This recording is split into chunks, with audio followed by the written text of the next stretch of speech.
Hello, my name is Julie, and this year I read 138 books. These are my favorites. I've already watched a lot of people's best books of the year video at this point, and so many people start this video with, "This is my favorite video to film every year." I do not agree. They're like, "Oh, it's so fun to talk about my favorite books." I'm like, I find it incredibly stressful to have to make this menial decision that is going to affect how people view my taste. But I am excited to tell you about some books that I loved. Unfortunately, this is actually my second time filming this video. I filmed it entirely, and it turns out my mic was not working. It was on the whole time. It had worked earlier that day, so I don't know what it was. And now I'm going to be late in posting this video because I didn't do that. So I'm sorry about that. But I'm also sorry for myself because now I have to do this a second time, and it took me 2 hours the first time. So this year has been an interesting reading year for me. I had this weird phenomenon of having more books than ever be a 4-star or above, but I actually hit an all-time low in 5 stars. So I found a lot of books that I really liked and would recommend and enjoyed, but few that I thought were going to be new favorites of all time. So I wanted to talk about more than just the books that I flat out gave 5 stars, especially because some of these books I am considering raising to a 5-star. I ranked my favorite books of the year, and I drew a line that felt good for me. So these are going to be my top 15 books of the year. Before we talk about my books, I want to talk about some stats about them, and I'll compare them to my stats for the total year. First off, the genres that I have here. I had 4 books that are fantasy, 3 books in general fiction, 2 mystery thriller horrors, but they're actually both horrors, 1 science fiction, 1 speculative fiction, 1 romance, and 2 nonfictions. When it comes to books I owned, I have a couple of different things here. If you're talking about books that I owned physically or on audiobook before I read the book, that's 12 out of 15 that I'm going to talk to you about today. And there was 1 that I ended up buying that I had only borrowed before, so that's 13 out of 15 now. But if you're talking about physically, there were 9 out of 15 that I owned physically before reading, and I have bought 2 physically. I actually have 11 physical books to show you this year versus last year. I think I only had 4 out of 12. So I ended up reading 11 of these books physically and 4 of them on audiobook. And as for authors that I've read from before, 7 of these 15 authors I had read from previously, and 5 of them I have given 5 stars in the past, and 8 completely new to me authors. So I have ranked these books vaguely. The 5 stars are at the top, but you could really move a lot of them around, and I really don't know what is number 1 and number 2. I think those books are so tight. I would like you to play a game if you can. I'm going to give a little bit of an introduction to the book, and if you can guess what the book is before I say the title, tell me what your score is down below because I'd love to know. But without further ado, let's just get started. The first book that I want to talk to you about is a nonfiction that I have been hyping up for a very long time. I've been following this author for a very long time and following this author's journey of learning about this subject and becoming an educator about the subject and advocate for it. And this is a book that I have constantly been talking about to other people, particularly in my real life because of all the real life implications it has. And that is Everything is Tuberculosis by John Green. Let's see the signature. I believe I am Team Barry, but I could be wrong. This is a nonfiction about how tuberculosis is the world's most deadly infectious disease and has been for the majority of human history, but we have had the cure for it since the 50s. Why haven't we completely eradicated it?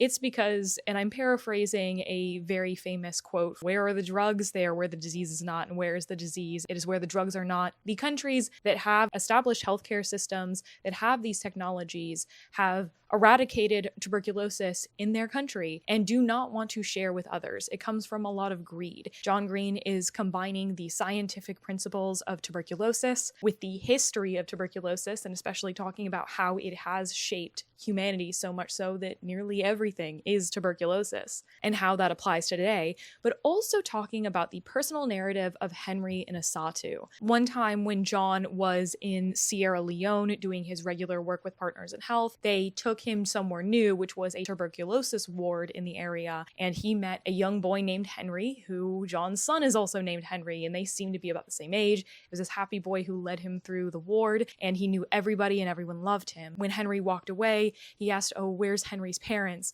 And they said, no, Henry's a patient here. He is much older than he looks because he has been so malnourished from tuberculosis. John kept in touch with Henry, and it is a narrative of Henry and his mother Isatu's journey having to deal with tuberculosis, as he does have drug-resistant tuberculosis. I think that this is a brilliant work of activism. It really talks about how tuberculosis is a mark of poverty now. It used to be a great equalizer that it would hit the wealthy as well as the poor. As technology has gotten better and we still have such a large class divide, the people who have tuberculosis are the ones without privilege and without money and without successful healthcare systems. And it's so important for areas where there is that power to give it to other places so we can get rid of this thing that we know how to get rid of. This comes at a very important, unfortunately important time, as the US has significantly decreased its amount of aid that it is giving to other countries, specifically USAID, and allowed tuberculosis aid that was already paid for to sit in warehouses or be thrown away. This has made so many more people aware of the fight to end TB and how important it is and how inequitable the world's health is. And I think that it's one that is very approachable.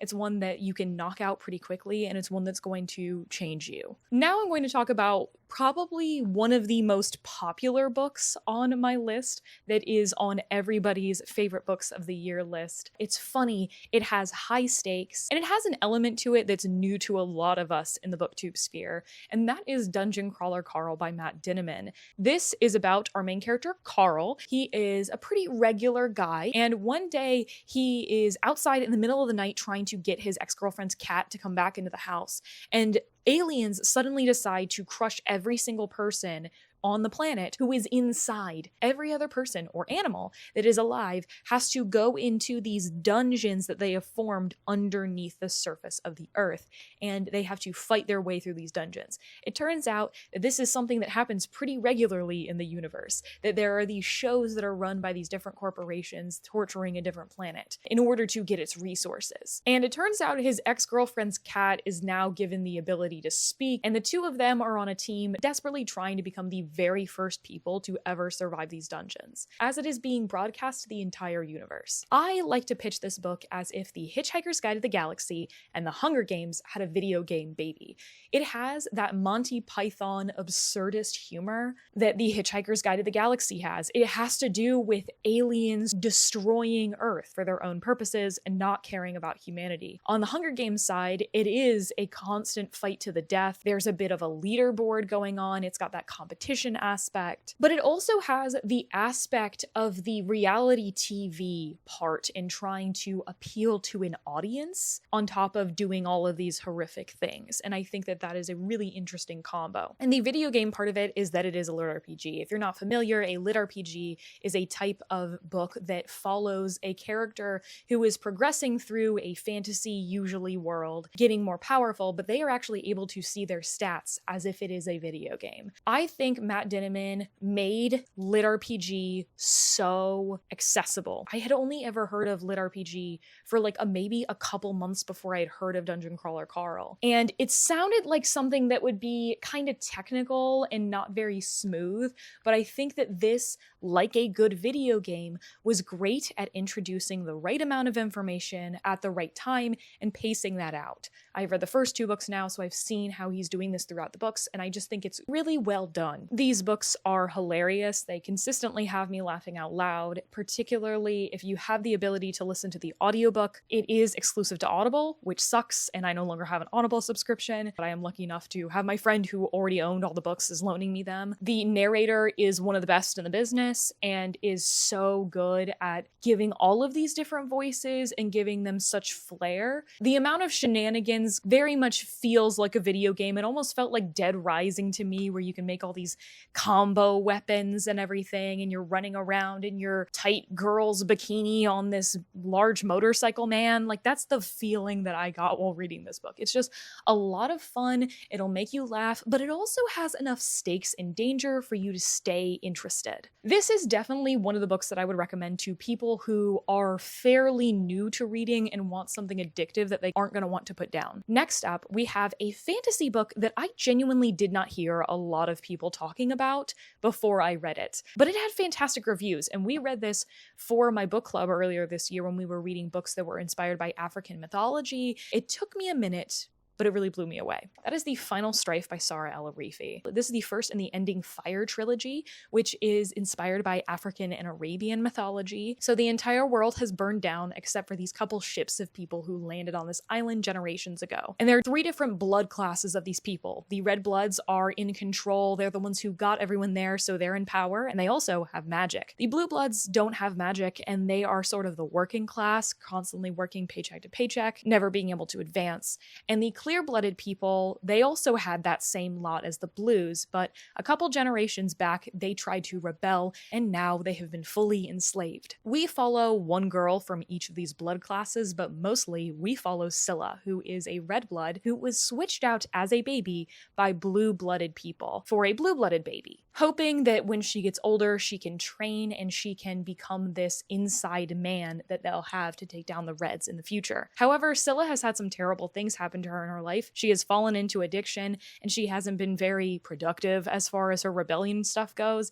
And now the competition that she has been training her whole life for, the one that will choose who the next emperor in training is going to be, is coming up, and she doesn't know if she's ready. I did think the beginning of this book, it took a little bit of getting used to. I think the world building got a little clunky at the beginning, but like as we went along, that world building and that plot stake building got better, and that character relationship building got better. It really just couple of stumble steps, and then really we were off to the races. The thing that I keep saying about this book is that it reminds me of when I was reading YA and the things that I loved about YA back then. I was so obsessed with every single element of the books, and I thought that the characters and the character relationships were balanced really well with the world and the plot. And that's a thing I've been struggling to feel in fantasy lately, that I am just as invested in the characters as I am in the world. And what I think this did so well is make me so invested in the characters as individuals, but also in their relationships to one another. Even when they are romantic relationships, the things that I'm more rooting for is for people to collaborate. That was something that was really fascinating to me that I wasn't necessarily anticipating. I did like the competition aspect of this book, but it was like the right amount that you can tell that the book is going to still be able to have this momentum in future installments. This is talking about how authoritarian regimes stay in power and how they keep certain classes down by the control of information. And I really, really enjoyed that. This trilogy is finished. I have not continued on yet. I actually just got my hands on the second book, The Battle Drum. Very excited. Next up, we have another fantasy first book in a series, and this one was a Cinderella story for the year. This is one that did not have a huge marketing push behind it, but still became one of the most loved fantasy books of the year simply by word of mouth. And I found out a little bit about it. I saw the cover and I was like, something is giving me that 5-star feeling. And that is The Raven Scholar by Antonia Hodgson. This is the first in the Eternal Path trilogy, which only this first book is out. This was a 2025 release. This country worships these 8 guardians, or these animal gods, that it is said that if they come to the world for the 8th time, they will destroy humanity. Well, according to legend, they have already come 7 times, so if they come an 8th time, it's going to be the end of the world. 16 years ago, there was an attempted coup against the current emperor that ended up failing, and now, in present day, that emperor is stepping down after his 24 years of service. And our main character, Nima, who is one of the followers of the Raven God, was chosen a couple years back as his High Scholar. She is helping make this transfer of power as they are doing this competition to see who becomes emperor. Yes, this is also what happens in The Final Strife. However, Nima is getting much more involved in that than she thought she was going to, because there is a murder that happens at the competition that was not supposed to happen, and she's going to have to solve it to save her own skin. If you hate info dumping, this is the book for you. This is such a chunky fantasy. This is in a class of its own, in my opinion, in the way that it decides to give the reader its information. It's going to give it to you in nods in the narration and the dialogue, just like a play would. We have a very interesting plot. I really loved the murder investigation that goes on in this book. Nima getting clues and trying to figure out who is against her. That was my favorite part of the book, probably. And I thought that this made some narrative choices that I really haven't seen in other books that I think is going to be very interesting for implications in future stories. We also already have a pretty big cast to handle, and seeing as how this book ended, I think that the world could really be blown up and that could get even bigger. And I'm just so excited to see where this series goes in the future. Next up, we have the only sequel on this list. It was my favorite sequel by star rating of the year, so I don't think it'll be much of a surprise. This is a middle book in a very, very popular series. While this isn't my favorite book in the series, it is such an impressive work of fantasy that I have to give it its roses, and that's Wind and Truth by Brandon Sanderson. This is the 5th book in the Stormlight Archives, which is going to be a 10-book total series of 2 5-book arcs, so this is the end of the first arc. And there's no way I'm holding this up, so I'm just going to put it on the screen. So the Stormlight Archives, very briefly, is about these godlike figures thousands of years ago abandon humanity for the next time that an ancient force would come to humanity. Humanity would have to fend for themselves and not have these gods to protect them. But it's been so long since these gods were around that nobody believes that they're actually real anymore. And now that this ancient evil is showing up again and magic is starting to crop up in the world, we have all of these different people convening on the same area, discovering magic at the same time, and are going to have to work together. There's also magical power armor and magical power swords. Are you excited? The Stormlight Archives is so impressive. I love how different this world is from our own in its like geology, biology, and then also culturally. Like very few fantasies feel as different from Earth as the Stormlight Archives does, in my opinion. And I just think that that's so fun and creative, and we should lean into that more. I think that this book in particular had some really good things to say about what is right versus what is the law. That was like one of the main conflicts in the book, as well as talking about forgiving yourself and being able to grow as a person through adversity. It's one of the fantasy books that I've read that does the most talking about mental health pretty directly. Almost every single one of the characters has some big mental health journey. In this book, we are actually following the most characters that we've ever followed in the series so far. It is really impressive how well Brandon Sanderson ends up balancing all of these different POVs. I feel like another author would make me really lost, but I was able to follow what was going on, and there was really only one perspective that I didn't really care about. The rest of them, I was pretty equally invested. Though I will say there is a certain character who is doing battle basically the whole book, who ended up being my favorite of the book by far. This book has to do a lot with the lore of the Stormlight Archives itself. Book 4 was more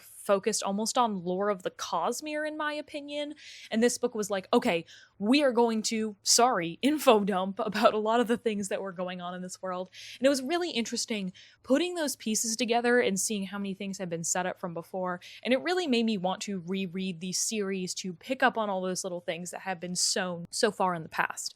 However, I do think this book, some of the really devastating things that happened, they felt like a good setup for something to happen in the future, and some of them felt like we just kind of dropped something for no reason. So this is my least favorite in the series as a whole, but it stands on the shoulders of all of these things that I've loved before, and there's so many elements that have been continuous throughout the series that were in this book. Next up, we have a nonfiction book of essays that really helped me shape a lot of my reading later on in the year. I think that's all the hints I'm going to give. I am talking about the 1619 Project, a new origin story that was edited by Nicole Hannah-Jones, written by like over 30 authors. The 1619 Project started out as a special edition of the New York Times that was talking about different aspects of Black history that are being overlooked and essays of how those things are tying into today. Some of the essays have been updated, some new essays are in there. Every single chapter is a different subject. And within that chapter, there is going to be a short poem, followed by a flash fiction or two, and then there is going to be a much longer nonfiction essay. Some of these subjects include democracy, self-defense, capitalism, justice, race, and things like that. And it is taking a moment in Black history, tying it to that theme, and then seeing how that moment in history and that theme have carried on into the present. That was just a really interesting way to do every single one of these essays. But the thing that like really blew me away is how well edited this collection is, because even though it's written by a bajillion different authors, it feels really cohesive. I would say that only one of these essays felt out of place. I think the authors were able to bring what they wanted to say to the table, but like it felt like a very cohesive whole. The essay that affected me the most, I would say, was probably capitalism. But a lot of what this is talking about is how the slave-owning past of America has carried over into today. But slavery has been baked into how America treats so many different things, and these inherent biases aren't necessarily challenged, especially when Black people are not let into the room. And there are all these double standards that are put on Black people. The thing that I mentioned earlier is that this gave me some language or some examples of events in history that I didn't know or have before that I was able to carry into the fiction I read this year. Particularly, I want to mention minstrel shows. I really did not know that much about minstrel shows before reading this book, and then I had at least one, I think 2 books that I read this year mention minstrel shows. I was able to use my knowledge of it to think about those aspects in that story more. So this was really impactful for me, and I'm really looking for a used copy so I can come back and reference this all the time. Because I prefer, if I have already consumed a book, I kind of prefer to get it used rather than new. Next up, we have a speculative fiction that was a 5-star prediction for me this year. I had heard some of my favorite booktubers talk so highly about this, and this is one of those what if sort of, not quite post-apocalyptic, not quite dystopian books, but like near future what if situation books that I really adore and want to pick up as much as I can. So it really was not a shock to say that Sky Full of Elephants by Sibo Campbell was one of my favorite books of the year. One day, every single one of the white people in America walks into the nearest body of water and drowns.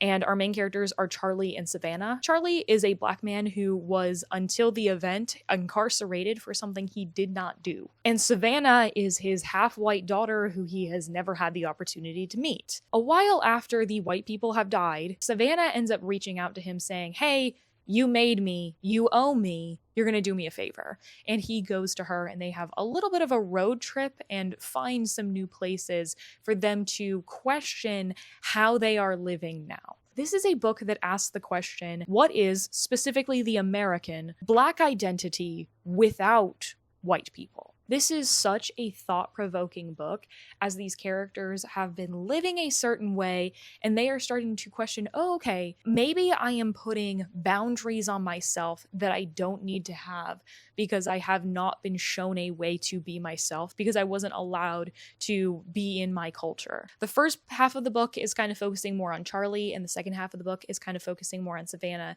and I thought it was really interesting to see both of their character arcs. I honestly could have done a little bit more with learning about our side characters, and there was a little bit of a pace difference between first half and second half, but this ended up staying with me a lot. I think the writing style in this was gorgeous, it was lush, it was very sensory, and also just had like a lot of metaphors that I hadn't heard those specific creative comparisons before. I just knew from the beginning from this writing style that it was going to be for me, and then the plot ended up executing really well.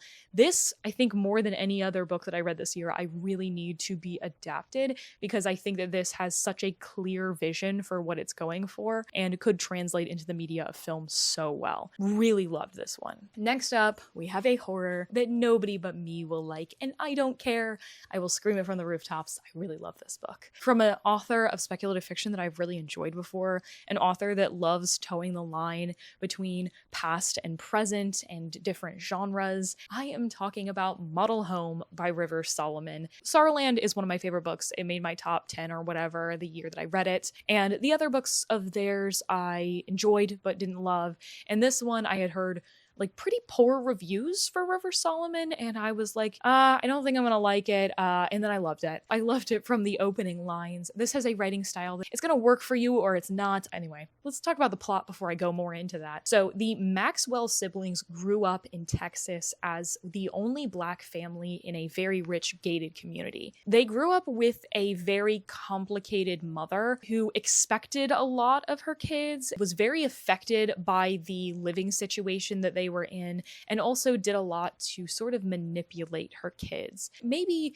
not on purpose manipulate her kids, but definitely find ways to guilt them in different ways and make them feel bad about themselves. And all three of the Maxwell siblings have believed since they were younger that the house is haunted, especially now that their parents have turned up dead in the backyard, seemingly being killed by someone. It could be a murder-suicide, could be a homicide, and Esri is the main character that we follow in this, who is queer and trans, and the one that suffered the greatest in their family's home, has moved the farthest away and now is a parent themselves and is really struggling to try to break cycles that were taught to them and not pass them on to their daughter. I love how this and Sorrowland both talk about parenting head on and trying to create a better world for your child and catching yourself in those cycles of like, oh wait, oh I know where that behavior comes from. That was unfair of me, and trying to grow as a person through that. I really enjoyed seeing Esri's journey, as it's a very rough go. Esri struggles from disassociation, which has to do with the trauma that they have had in the past. And it does almost read like a Toni Morrison, how we are flipping between the past and the present so fluidly as Esri is kind of trying to absorb the things that happened to them in the past. There is a lot of self-destructive narrative here, as Esri doesn't really know how to break out of these cycles yet. And by finally tackling this head on, but mostly seeing that there could be threats to their daughter, is able to finally break free of these cycles and be able to talk to other people about it. I think there's so many layers to Esri not feeling that they fit in and all that, even though they love their sister so desperately. These siblings are very close. Seeing how the family has affected them, it's just really well done, and it's definitely not a traditional horror story. It doesn't have a very large plot going on.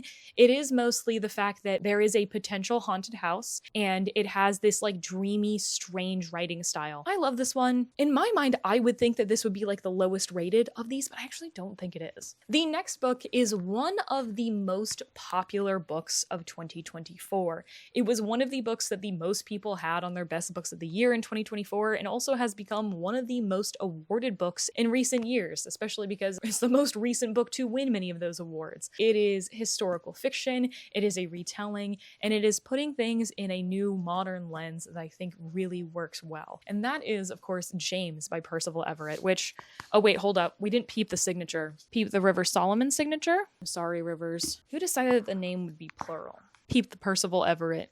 Sick. So I read my first Percival Everett earlier this year, and I had the feeling that I really enjoyed the ideas that Percival Everett was having. It was like the structure of the book really didn't work for me, and I wish that it had decided to focus more on our main character than like the story he was writing or whatever. And I was just like, I need to give a different book of his a shot, and this had been getting so many good reviews. And I went a long time without knowing that this was a retelling of Huck Finn. The second I knew it was, I was like, nope, order, add to cart immediately. Our main character is James, who you might better know as Jim from Huck Finn. He is a husband and a father, and he is also an enslaved man in Missouri. He has found out that he might be sold away from his family soon, so he decides to run away so that he can try to like break in and get them and run away altogether in the future.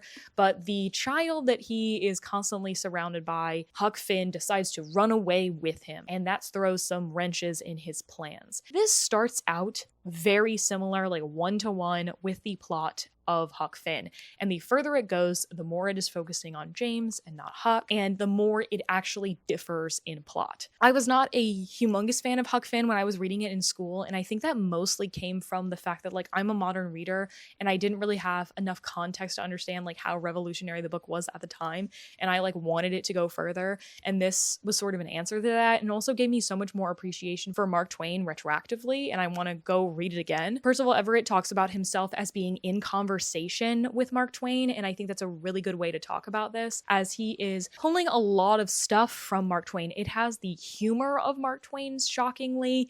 It is talking about a lot of the same things about how these Black people are being dehumanized by white people, but it is now taking it from a lens that Mark Twain just couldn't have had, and giving more of a life to these people and really making them feel like real characters. I felt like I knew Jim inside and out by the end of this book. And my favorite thing about this book is how it uses the original language that Mark Twain has for the dialogue of the enslaved folks be a language that these people have created in order to disguise their intelligence and how much they know to white people, to make them look more unassuming and therefore safe. I think that was a really good device, and I loved how this used like Percival Everett's classic style of sort of talking outside of the narrative a little bit while staying in character. Next up, I have a general fiction that I find hard to talk about because I don't know how to talk about how much I love this book. This is an author that I've really loved before, but only read once, and so I've been kind of scared to read again because what if it doesn't live up to the previous books from this author? But I had some room at the end of the month. I picked up a ton of books that I was a little bit interested in,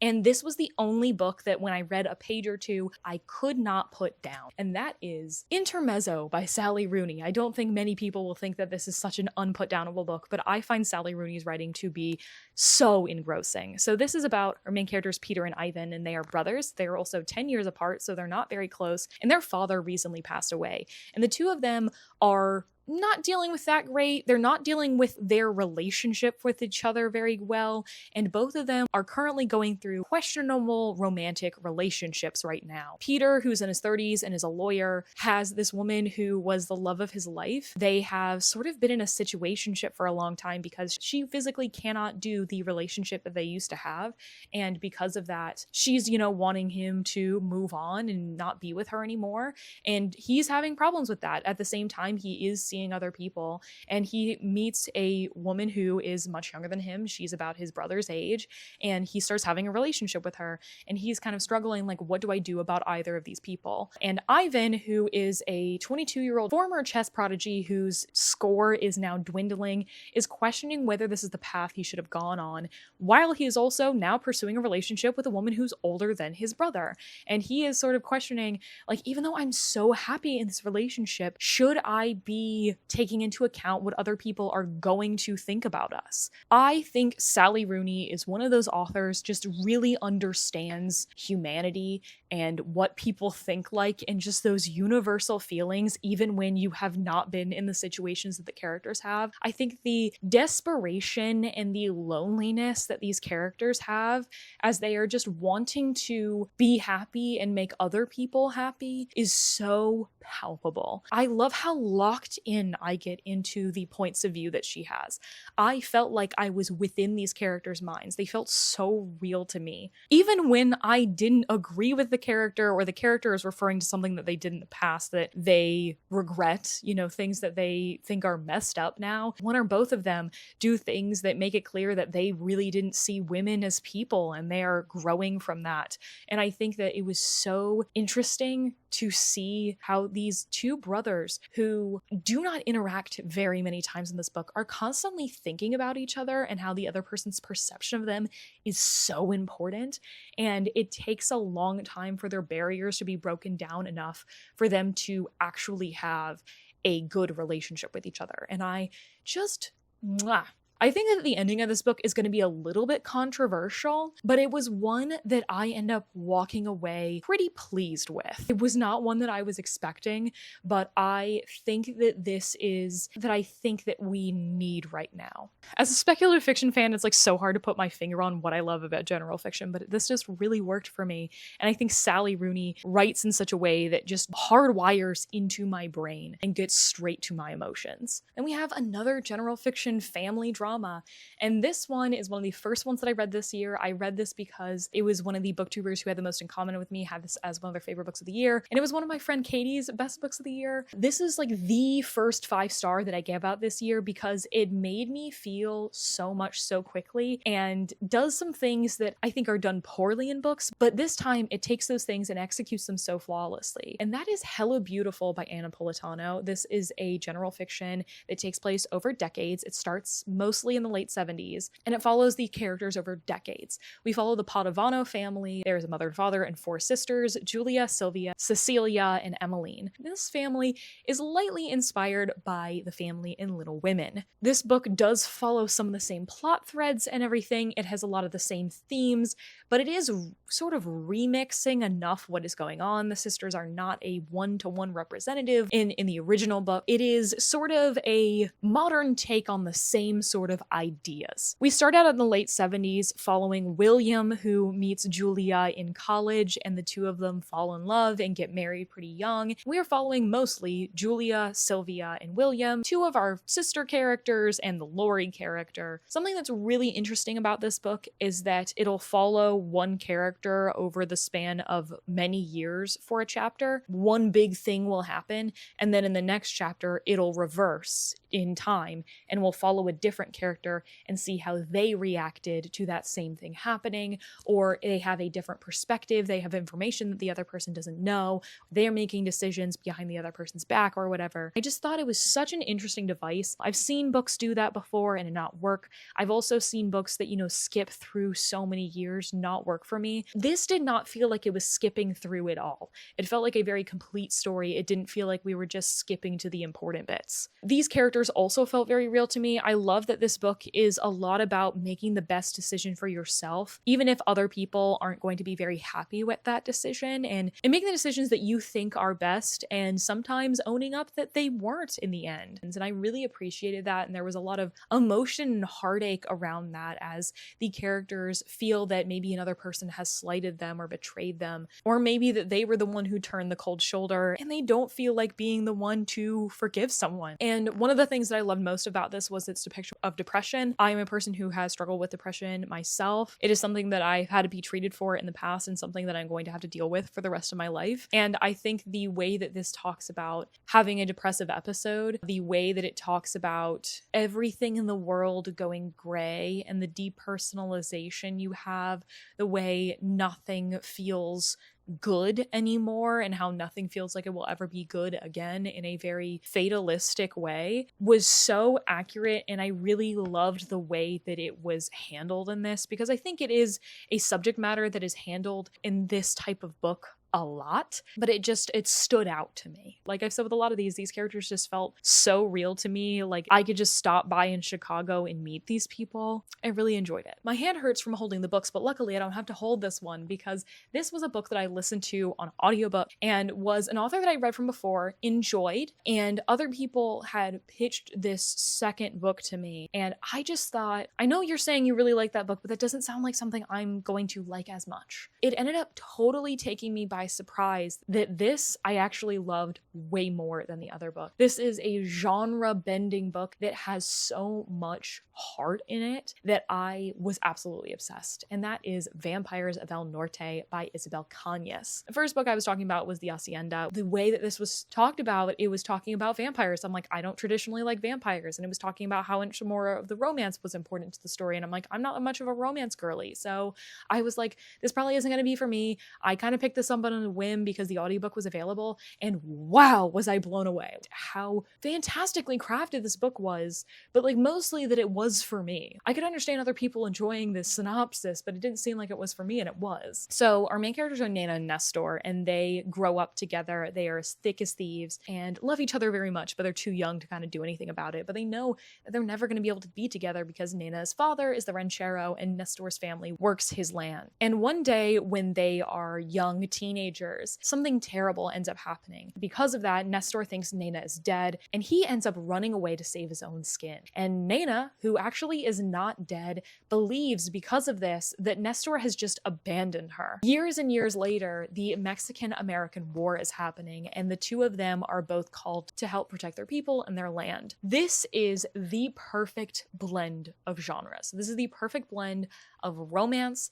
historical fiction, and horror. It's hard for me to say that this book is any one genre because I think that every single element is so important to it, and it feels equally balanced to me. I loved these characters. I love a romance that has the conflict of the book be external to the characters. I just loved seeing these two yearn for each other and pine for each other. It was beautiful seeing them come back to that relationship they had when they were younger and being able to trust each other so deeply. And then on top of that, the way that the historical fiction and the horror are mirroring each other is so awesome. I loved seeing the way that vampires are being portrayed in this book because it is unlike anything I have ever seen. I don't want to be too specific, but this does depart from the traditional Dracula vampire, and in that way made vampires way more interesting to me. And I really loved how representative of the time and of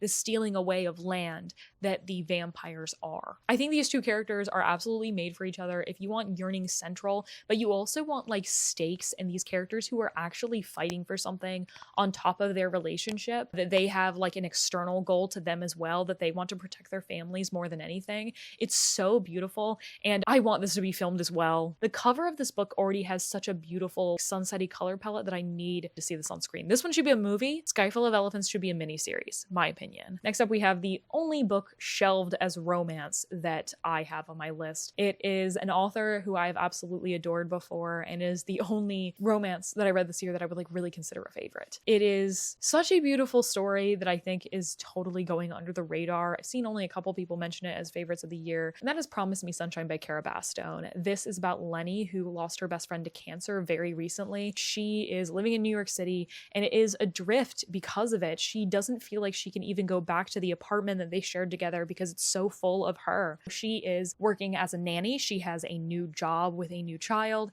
and that child's uncle catches on that something's up with her. This guy is Miles, and he has also dealt with grief recently, and he is going to take Lenny under his wing and show her how to deal with grief. Meanwhile, Lenny is helping him form a relationship with his niece and his half-sister and help him put roots down in New York City. I love Cara Bastone so much. I love that these are a little bit more of general fictions with romance being a large pillar of the story, where the conflict isn't between the two characters. There is still a build of this relationship, and there still are a couple of things in their way, but it is not that the characters are wrong for each other. It's not that somebody has betrayed the other person or anything like that. These characters are meant for each other, and it's a lot of pining and yearning and everything, and I love it. But so much more than that, this story is about Lenny's journey through grief and trying to make it into something that she can live with. I thought that this was such a good depiction of that. We see Lenny having all of these self-destructive patterns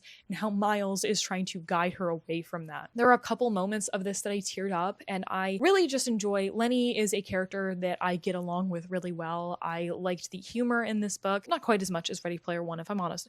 Ready Player One, ready or not. And I just absolutely adore this. I ended up listening to this on audiobook. I would recommend the audiobook for both this and Ready or Not. I believe they are from the same narrator. Because this takes place in New York and the Staten Island ferry is such an important part of the book. When I went to New York this year, I did this pilgrimage to the Strand bookstore that I have been wanting to go to ever since I was like 12 years old when I found out about it, and bought a copy of this so I could take a picture of it with the Staten Island ferry, which was super duper cool. If you like similar romance titles to me, you gotta pick it up. We have come down to my last two books, and I'll tell ya, it's real hard for me to pick between these two.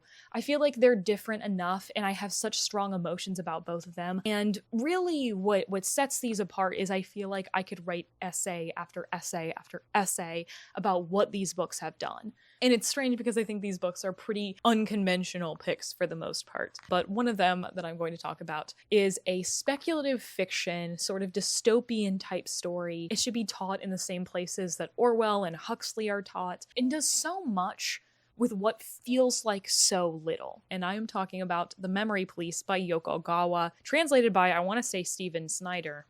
Hey, I was right. This is translated from Japanese, and if you need a little bit of encouragement to read this, the biography on here says, Yoko Ogawa has won every major Japanese literary award.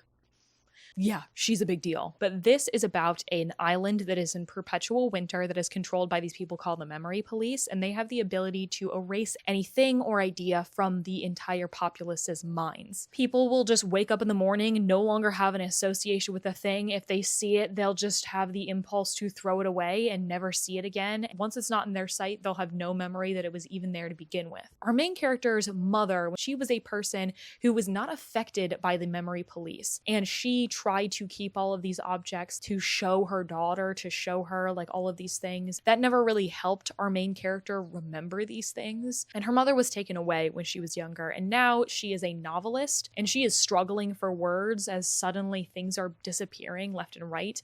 And she finds out that her editor is actually one of these people that isn't affected, and decides that she is going to take him in and protect him, hiding him in her house. This book is gorgeous. It is plainly written for the most part. It feels sparse, but there is so much coming off the page.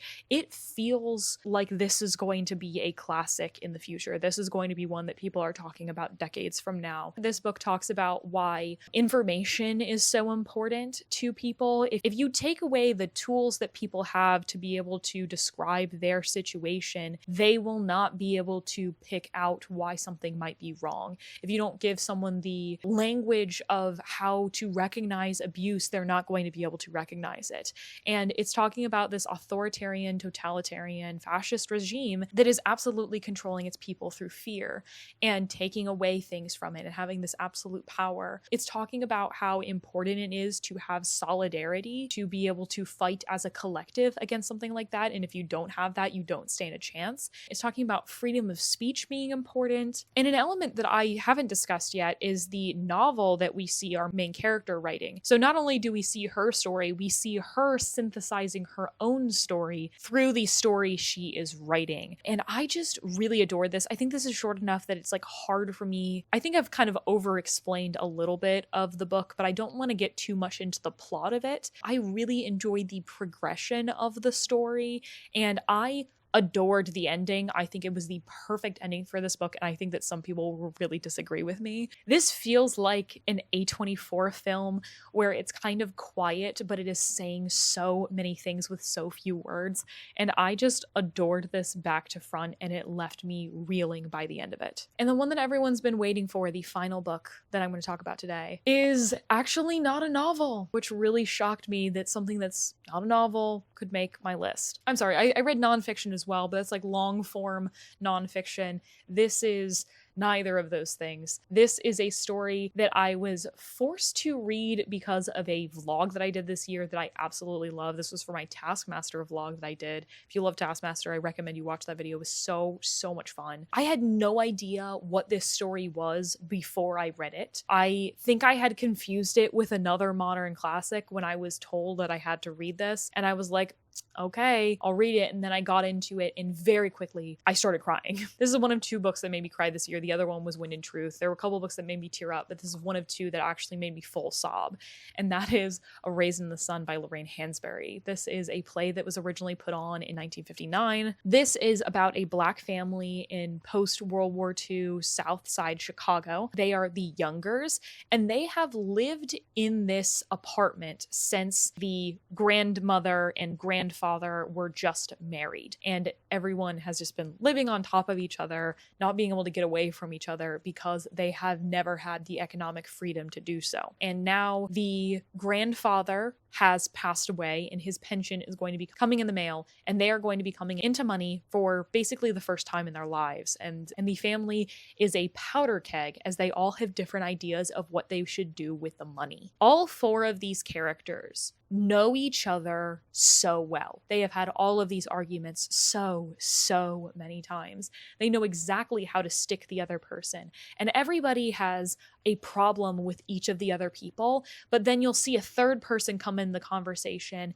and argue with the other person, and the first person will start defending the person that they were just arguing with, because they have each such a complicated dynamic of things that they will be on the same side about or not.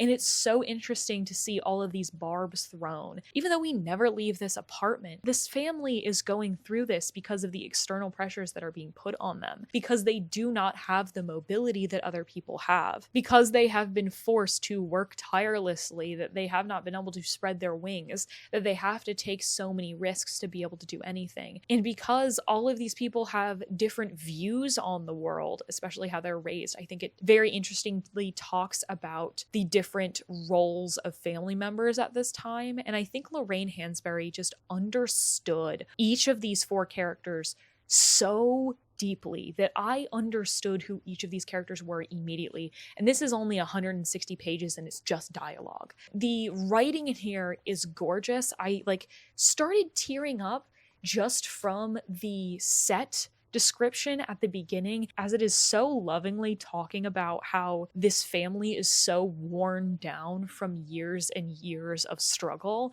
And it's about how all of these characters have dreams. Because they have such limited means, they can't all have them, and they're sort of stepping on each other to try to get to the thing that they want. And it's not so much a competitive atmosphere as a combative atmosphere, as they don't see a way to build bridges between these people because there has been so much animosity over the years. People see what the other person wants, but they don't understand where it's coming from because they're so focused on themselves. Incredible work here. This is one of the most deliberately written books that I have ever read. Every single word is so full of so much history that these characters feel so lived in, like you have known them for as long as all the other family members have. It leaves you with a strange feeling at the end of, what is going to come next, as this is a very small slice of life, that it is just a weekend that we follow these characters. And I think that this book does such a fantastic job characterizing these people, of giving them life and showing how their differences show different aspects of this very tumultuous time. And these are characters that, while they are products of their time, also feel universal. And I just loved seeing that conflict in it, how it felt to real families, but also being so specific to this environment. So I think you should read it. It'll take you a day. Those are all of my favorite books that I read this year. I thank you so much for watching. I really appreciate all the love that I have gotten this year. I have grown my channel fourfold in this last calendar year. And I know it's fully into January, but this is the end of my year in terms of content. And I just really appreciate having you guys around and having a community with you guys. So thank you so much for sticking around. I would love to know what your favorite books of the year were. I would love to know, again, what your scores were. How many books of these did you guess were going to be in my top 15? And if we have any in common, or if you have any suggestions of books you'd like me to read, or just want to tell me what your favorite books of the year were, I'd love to know. If you'd like to find me anywhere on the internet, you can find me at the links in the description. And if you'd like to follow my reads in 2026, you can hit that subscribe button. And as always, I'll see you in the next one.